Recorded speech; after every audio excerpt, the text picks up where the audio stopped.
Terakhir, Kakak Ansi, silakan. Terima kasih Ibu Pimpinan. Saya langsung spesifik ke Kepala Badan Penyuluhan dan Pengembangan SDM Kementerian Pertanian, Prof. Dedi. Prof. Dedi, saya konsen soal penyuluh. Bicara penyuluh ada 3 soal. 1, soal kuantitas, terkait dengan proporsionalitas. Idealnya satu penyuluh itu mendampingi berapa petani?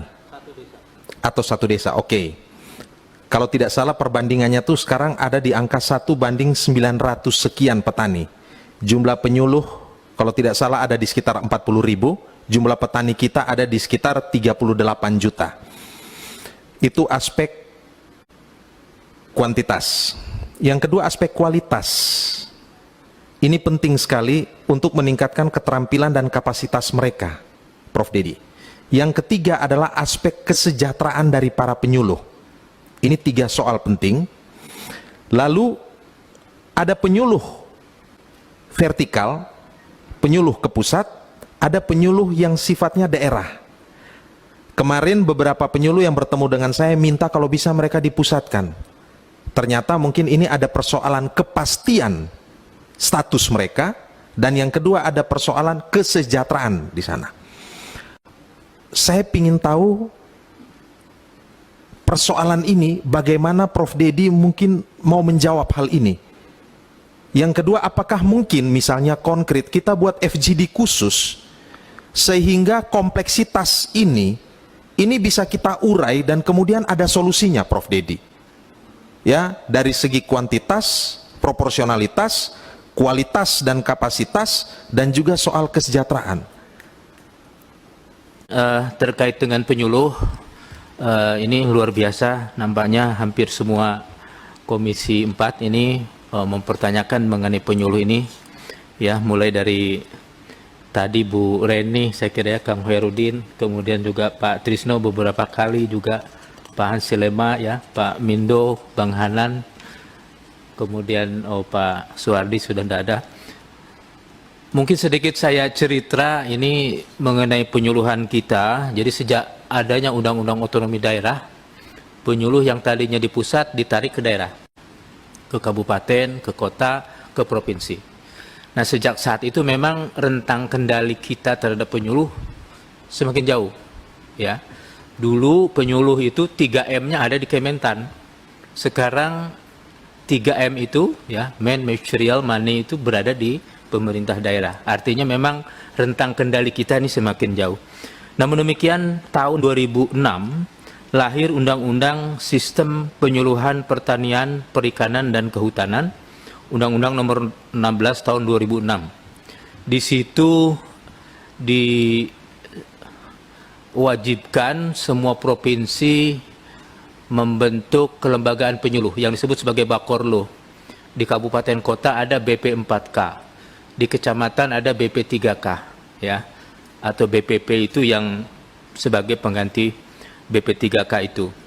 Saat itu penyuluhan luar biasa, ya, berkembang begitu pesat, disupport sepenuhnya, ada Komisi Penyuluhan Nasional, ada Komisi Penyuluhan Provinsi sampai dengan kabupaten kota.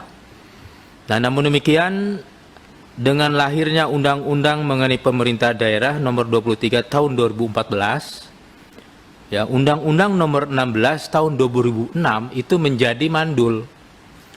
Kenapa? Karena menempatkan pertanian itu bukan suatu hal yang wajib tapi pilihan, sehingga ditaruh di dinas. Nah, setiap pemerintah provinsi, kabupaten, kota ada yang perhatiannya tinggi terhadap pertanian. Dia memberikan wadah atau kelembagaan di tingkat eselon 3. Ya, ada yang namanya Kabid Penyuluhan di provinsi, begitu pula di kabupaten kota. Tapi hanya sepertiga provinsi maupun kabupaten kota yang naruh penyuluhan itu ada di eselon 3. Sebagian besar di eselon 4, ya, dikasih, ya, bahkan ada di eselon 5, maksud saya, karena kasih saja campuran, kasih penyuluhan macam-macam gitu, campuran di situ. Bahkan ada yang tidak punya rumah, ditaruh di fungsional. Nah, itu sebetulnya yang menyebabkan memang penyuluhan kita semakin agak berkurang. Nah, saran-saran yang disampaikan tadi Pak Trisno, kemudian Bu Reni, kemudian Bang Hanan agar penyuluh ditarik ke pusat, sebetulnya itu pernah kita lakukan 2 tahun yang lalu Pak Trisno. Ya, bahkan kita waktu itu ngotot ya di Kemenkumham agar masalah penyuluhan ini masuk di omnibus Pak. Tetapi ternyata di tingkat Kemenkumham kami tidak bisa melanjutkan karena memang ternyata prosesnya kalau penyuluh ditarik ke pusat itu harus merevisi beberapa undang-undang dan itu memerlukan waktu dan effort yang luar biasa. Akhirnya arahan dari Bapak Menteri Pertanian sudah kita susun saja RPP. Nah, kami menyusun RPP, intinya di dalam RPP itu adalah penyuluh posisinya tetap ada di kabupaten kota, di provinsi, tetapi ya pelaksanaan teknisnya itu dikomandani oleh Kementan, kurang lebih begitulah bahasanya. Ya. Nah, RPP itu sudah berkali-kali dibahas, ya sekarang sudah masuk di Mensesnek, ya mudah-mudahan tidak terlalu lama lagi. Nanti tim untuk pembahasan itu sudah disahkan juga oleh Bapak Menteri Pertanian. Saya kira tidak akan terlalu lama, nanti akan dibahas. Mudah-mudahan ini bisa berjalan lancar sehingga tahun ini mudah-mudahan harapan saya sih RPP tersebut sudah menjadi PP.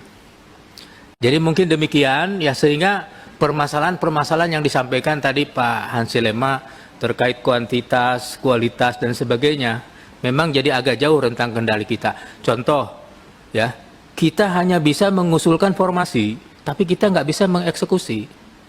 Kami sudah lakukan berkali-kali bilateral dengan Kemenpan RB, dengan BKN, ya termasuk dengan pemerintah kota, kabupaten, provinsi. Tapi tetap yang mengeksekusi itu harus pemerintah kabupaten kota. Begitu kekurangan-kekurangan kita, ya termasuk itu di dalam hal pelatihan Pak. Nah, posisi penyuluh itu kan ada di daerah, tapi kalau yang bisa kita lakukan pasti kita lakukan terus ya, termasuk pelatihan-pelatihan. Nah, termasuk BIMTEK ya alhamdulillah support dari Komisi 4 ini terhadap pelatihan penyuluh dan petani ini luar biasa. Mudah-mudahan ke depan akan semakin meningkat lagi ya.